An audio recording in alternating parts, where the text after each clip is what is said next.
Hello and welcome to PWM. Today we are in Frankfurt and I'm delighted to be joined by prominent figures in the asset and wealth management space for a discussion on the prospects of fixed income in this challenging low-yield environment. If we look what has driven the markets, it's clearly the quantitative easing, or better to say quantitative eternity, because we've seen it came back. It came back last year, and the reason was the fear for further structural deterioration of macroeconomic activity. This time, central banks cut in earlier than in previous cycles to cushion such a potential downswing.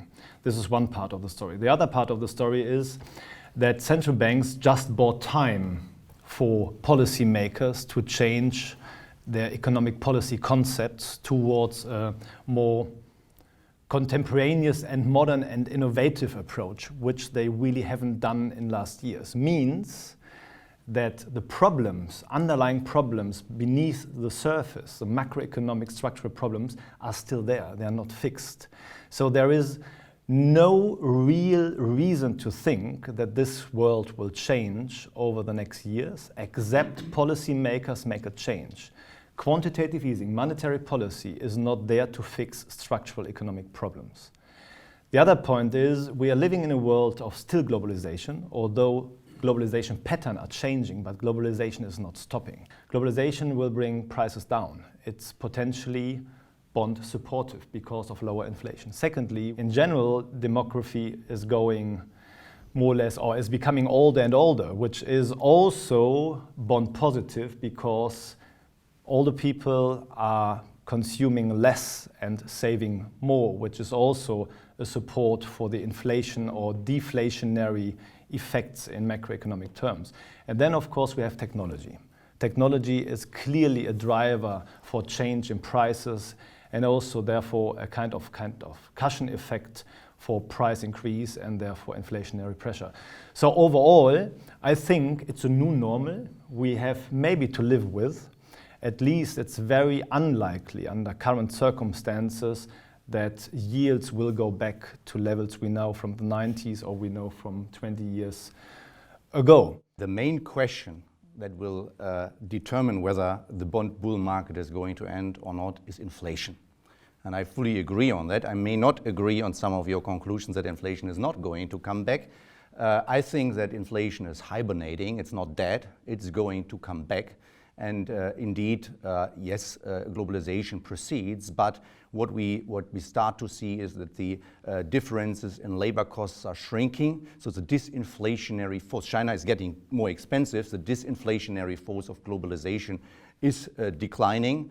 I would also agree that older people initially save more. That's basically the baby boomers. That's another 3-4 years maybe. My generation just at the end, coming to an end. That is basically still producing and saving. But once this aging comes to a stage where the older population is not in a working relationship any longer, but starts to consume, what we are going to see is more consumption, less production, less workforce for production, more need for labor-intensive healthcare care of elderly people, and that is going to bring back inflation over the next decade.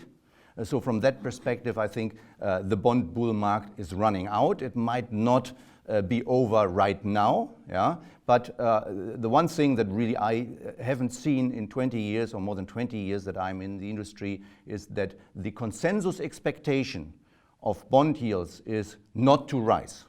For the first time ever that I've observed that. And I'm wondering whether that is the signal that bond yields have hit the bottom.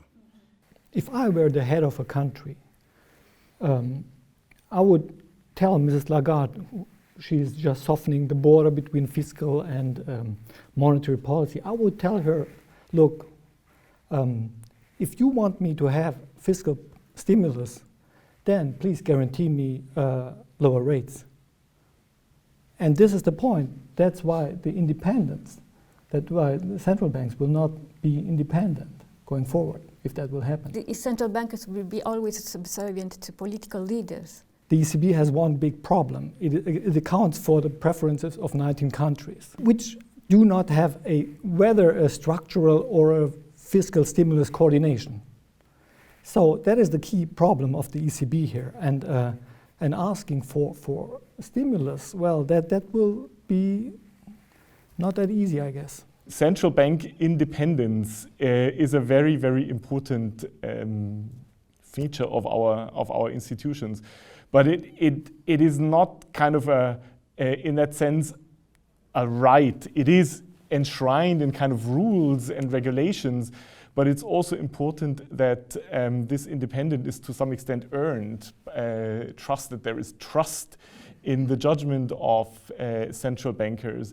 And in that extent, you could see that even over the last weeks, there were initiatives by the Fed to explain their monetary policy better to the public and make sure that the public understands why they do this. And there is a similar thing that needs to be done in Europe. Kind of interesting is that kind of the populism argument in the US and in Europe, at least US and in Germany, is a little bit reverse, where the political pressure in the US is to lower rates, while there is political pressure in Germany to increase rates, with the argument that negative rates, negative policy rates, and low yield environment is hurting savers. And what is important is that central bankers and also we as part of the financial markets and financial institutions make sure that there are hardly any person just being savers. All savers are citizens, they are workers, they are employees, they are entrepreneurs.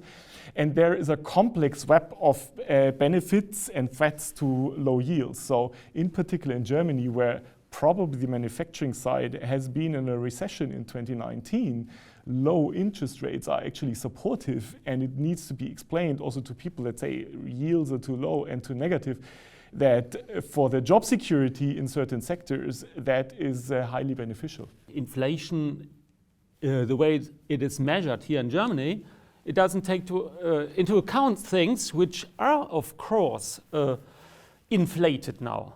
The asset prices. So the price of equity, or let's say price of real estate, yeah, so have risen significantly.